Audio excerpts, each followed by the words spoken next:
بسم اللہ الرحمن الرحیم۔ ماہ رمضان میں 27 روزے والے دن میری ساس روزے کی حالت میں نماز پڑھنے لگی تو اس کی موت ہو گئی۔ وہ پورے خاندان میں ایک شیطان عورت مشہور تھی، مگر اس کی موت کو دیکھ کر سب لوگ رشک کرنے لگے کہ یہ بہت نیک تھی۔ ساس نے وصیت کی تھی کہ میرا جنازہ میری بیٹی پڑھائے گی۔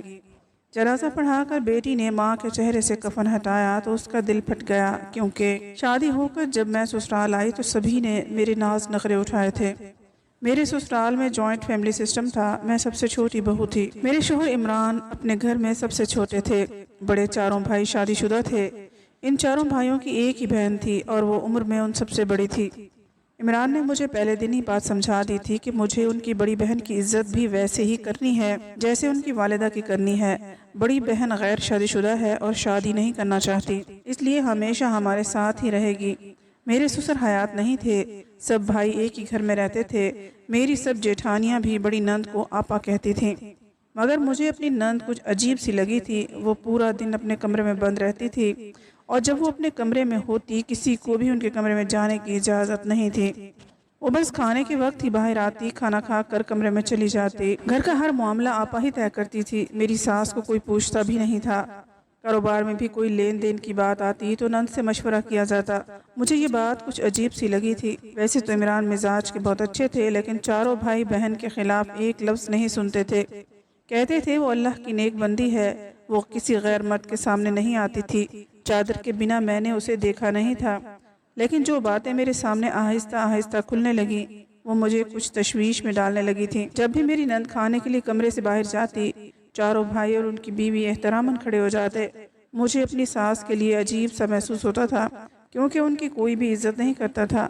ایک بار میں نے سب بھائیوں کو ایک ایسا کام کرتے دیکھا کہ میں حیران سی رہ گئی۔ میں نے دوسرے دن اپنی جیٹھانی سے پوچھا کہ ہمارے گھر کے مرد اپنی ماں سے زیادہ آپا جی کو اتنی اہمیت کیوں دیتے ہیں، حالانکہ وہ ماں ہے، بہن سے زیادہ حسن سلوک اور فرمانبرداری کا حق رکھتی ہیں۔ میری بات سن کر جیٹھانی نے گھبرا کر مجھے چپ رہنے کا اشارہ کیا اور کہنے لگی، آہستہ بولو، اگر یہ بات کسی مرد نے سن لی تو تمہاری خیر نہیں ہے۔ میں حیرت سے اپنی جیٹھانی کا منہ تکنے لگی۔ میں نے ایک عام نوعیت کی بات کی تھی، مگر جیٹھانی کا رد عمل ایسے تھا جیسے کہ میں نے کوئی غلط بات کہہ دی ہو۔ میں چپ سی ہو گئی۔ عمران میرا بہت خیال رکھتے تھے۔ ایک دن میں نے ان سے ذکر کیا کہ آپ ماں سے زیادہ بہن کو اہمیت کیوں دیتے ہو؟ میری بات سن کر عمران کا چہرہ سرخ ہونے لگا۔ وہ مجھے قہر بھری نظروں سے دیکھنے لگے، کہنے لگے، میری بہن کے بارے میں ایک لفظ بھی مت کہنا، وہ بہت نیک اور پارسا ہے، وہ جتنی قابل عزت ہے ہم اس کا اتنا احترام نہیں کر پا رہے۔ مجھے عمران کا غصہ دیکھ کر سمجھ آ گئی تھی کہ جیٹھانی نے مجھے کیوں منع کیا تھا۔ ایک روز سب بھائیوں نے کچھ رقم اپنی بہن کے سامنے رکھی، کہنے لگے کہ اپنے برکت والے ہاتھ اس پر رکھ دو، ہم نے یہ پیسہ کاروبار میں لگانا ہے، آپ کے ہاتھ سے برکت ہوگی، اگر ان پیسوں پر آپ کے ہاتھ لگ جائیں تو ہمیں بہت نفع ہوگا۔ میں یہ دیکھ کر حیران رہ گئی تھی۔ میری نند نے کچھ پڑھا اور پیسوں پر پھونک ماری۔ یہ بات مجھے کچھ درست نہیں لگی۔ یہ بات ایک بہن کے احترام سے بڑھ کر کوئی اور ہی رخ اختیار کر رہی تھی۔ میں عمران کا رد عمل دیکھ کر بری طرح سے گھبرا گئی تھی۔ یہی حال میری ماں کی جیٹھانیوں کا بھی تھا۔ نند کے معاملے میں وہ ایک لفظ منہ سے نہیں نکالتی تھی اور ساس بھی ماتھے پر تیوری چڑھائے اپنا جی جلاتی رہتی تھی۔ ایک بار میری ساس نماز پڑھ رہی تھی، دعا مانگتے ہوئے رونے لگی۔ ان کی حالت دیکھ کر میرا دل تڑپ کر رہ گیا۔ جس عزت اور احترام کی حقدار وہ تھی، اس کے بچے وہ حق اپنی بڑی بہن کو دے رہے تھے۔ مجھے دروازے پر دیکھ کر میری ساس نے جلدی سے آنسو صاف کیے تھے۔ میں ان کے پاس ہی بیٹھ گئی۔ میں نے ان سے پوچھا، ان کی طبیعت تو ٹھیک ہے نا؟ وہ مجھ سے نظریں چرانے لگیں، کہنے لگی، میں ٹھیک ہوں۔ میں نے ان سے کہا کہ میں نے انہیں کبھی نند کے ساتھ بات چیت کرتے نہیں دیکھا۔ پھر جو بات غصے سے انہوں نے مجھے بتائی اسے سن کر میرا دماغ چکرا گیا تھا۔ نند کے کمرے میں صرف چاروں بھائی ہی جاتے، وہ 1 گھنٹہ بیٹھ کر واپس جاتے تھے۔ ہم چاروں بہوؤں کو نند کے کمرے میں جانے کی اجازت نہیں تھی۔ ہمیں یہ حکم تھا کہ باوضو ہو کر نند کے لیے کھانا بنایا جائے، کیونکہ وہ پاک روح ہے۔ مجھے اس قسم کی باتوں کو اپنانا کچھ جہالت سے لگ رہا تھا، مگر میری دوسری جیٹھانی اپنی نند کی غلام بنی ہوئی تھی۔ انہی دنوں ماہ رمضان کا چاند نظر آیا تو میری نند سفید لباس میں باہر آئی اور کھلے صحن میں کھڑی ہو گئی۔ چاند کو دیکھ کر آنکھیں بند کی اور پھر کچھ پڑھنے لگی۔ اس وقت صحن میں ہم سب موجود تھے، بس میری ساس وہاں موجود نہیں تھی۔ کچھ ہی دیر میں میری نند نے بند آنکھوں سے کہا، امی یہاں کیوں نہیں ہے؟ یہ سن کر چاروں بھائی ماں کو ڈھونڈنے لگے، پھر انہیں پکارنے لگے۔ میں نے کہا، میں امی کو بلا کر لاتی ہوں۔ عمران نے مجھے یوں دیکھا جیسے وہ میری جان ہی نکال دیں گے۔ کہنے لگے جب تک آپا جی حکم نہ دیں کوئی اپنی جگہ سے ہلے گا بھی نہیں۔ یہ ہماری ماں بھی نہ جانے ایک نیک عورت کے ساتھ کیوں ضد لگائے بیٹھی ہے، خدا کے غضب کی حقدار ہوگی تو پتہ چلے گا۔ اپنے شوہر کے منہ سے اپنی والدہ کے لیے یہ کلمات سن کر مجھے بہت برا لگا تھا۔ چاروں بیٹوں نے ماں کو پکارا تو وہ بیچاری بھاگ کر چلی آئی۔ کہنے لگی میں قرآن پاک پڑھ رہی تھی اس لیے دیر ہو گئی۔ میرا بڑا جیٹھ غصے سے کہنے لگا جب ہماری بڑی آپا آپ کو بلا رہی تھی تب آپ باہر کیوں نہیں آئے؟ نند نے جیٹھ کو چپ رہنے کا اشارہ کیا تو وہ چپ ہو گیا۔ اس کے بعد میری نند نے جس عمل کے لیے ہمیں کہا تھا وہ میں مر کر بھی نہیں کر سکتی تھی، میں نے صاف انکار کر دیا۔ میری بات سن کر عمران نے ایک زوردار تھپڑ میرے منہ پر مار دیا۔ میں حواس باختہ ہو کر رہ گئی۔ تھپڑ اتنے زور کا تھا کہ میں دور جا گری تھی۔ عمران میرے پاس آیا اور غرا کر بولے آئندہ تم نے انکار کیا تو مجھ سے برا کوئی نہیں ہوگا۔ آہستہ آہستہ سبھی مجھے گھورتے ہوئے اندر چلے گئے۔ میری نند بھی جا چکی تھی، بس میری ساس نہیں گئی تھی۔ میں تو یوں تھی جیسے کوئی بے جان مجسمہ ہو۔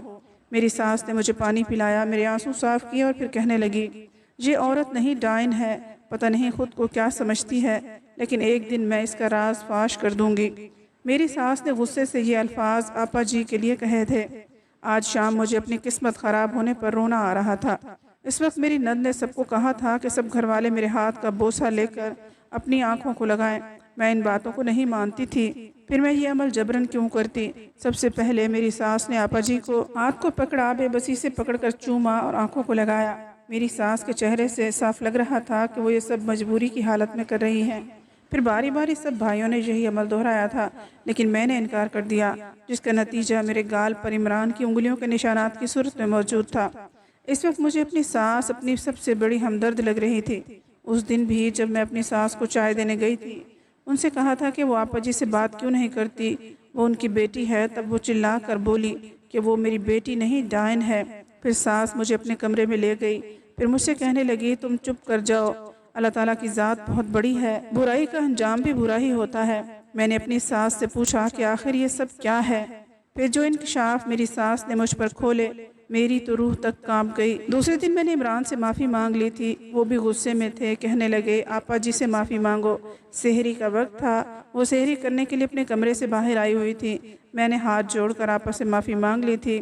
آپا نے اپنا ہاتھ آگے کر دیا اور کہا اسے چوم کر اپنی آنکھوں پر لگاؤ۔ اس وقت میں بے بس تھی، اس لیے وہی کیا جیسے آپا نے کہا تھا، مگر اس کے بعد میں نے عمران کی کسی بات پر کوئی اختلاف نہیں کیا تھا۔ مجھے آپا جی سے چڑ سی ہونے لگی تھی۔